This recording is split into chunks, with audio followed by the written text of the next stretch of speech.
Good morning mga kabornat. So, ngayon lang ulit ako nakapag-vlog mga kabornat, no, kasi ilang linggo na din ako na hindi nakapag-vlog mula nung December. Kasi mga kabornat, busy kasi ako sa trabaho, kasi pag December kasi kasagsagan din namin sa trabaho. So, 7 hours OT, 7 hours tagal-tagal din pag uwi, pagod. Kumusta pala mga New Year nyo dyan mga kabornat? New Year ko mga kabornat, pagod na pagod.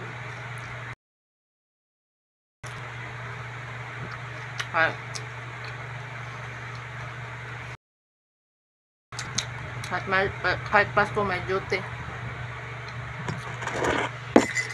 Wala.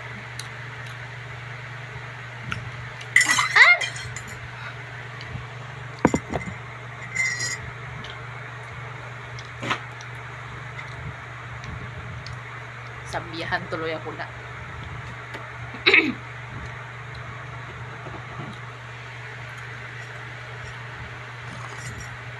Kahit Pasko mga kabornat may duty. Kaya kung malayo ka kung kagaya ko na kagaya ko yung trabaho, production staff. Tapos may food handler ka mga kabornat.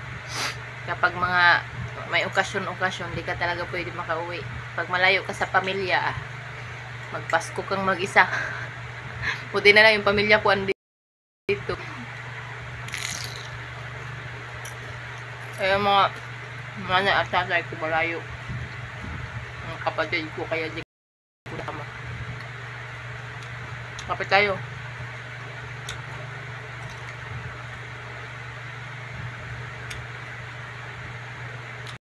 Malagkit ng New Year. Nailaw.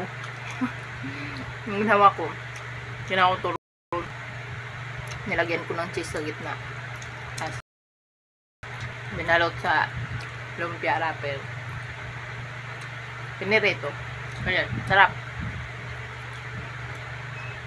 Sarap ang kape sa umaga. Kanina pa pala ako alas 4 nagising. Alas 4 ng madaling araw.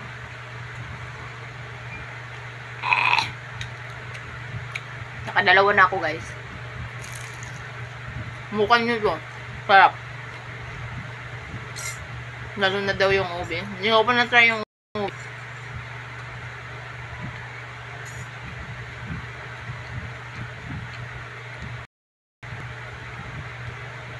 Kumusta mga ka-New Year-New-Yearan nyo dyan?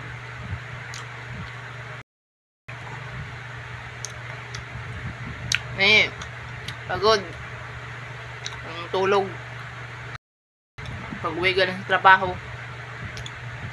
Asikaso pa bahay. Luto. New Year. Yeah. Ilang araw din kami walang ayos na tulog. Ngayon, nakapahinga na kami. Tapos naman New Year.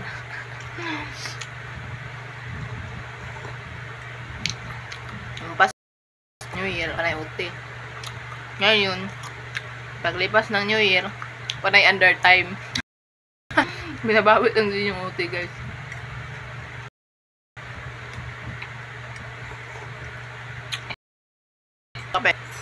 Kape. Nakagawa na. Sarap. Gawin niya to, sarap. Namiss ko na din mag-vlog. Lalo na pag magkilay. Ayun ako yung kalugluwag. Mag-ano pa ako. Hindi pa ako nakapaglinis ng bahay. Siyempre, pag bagong taong dapat linis din ng bahay.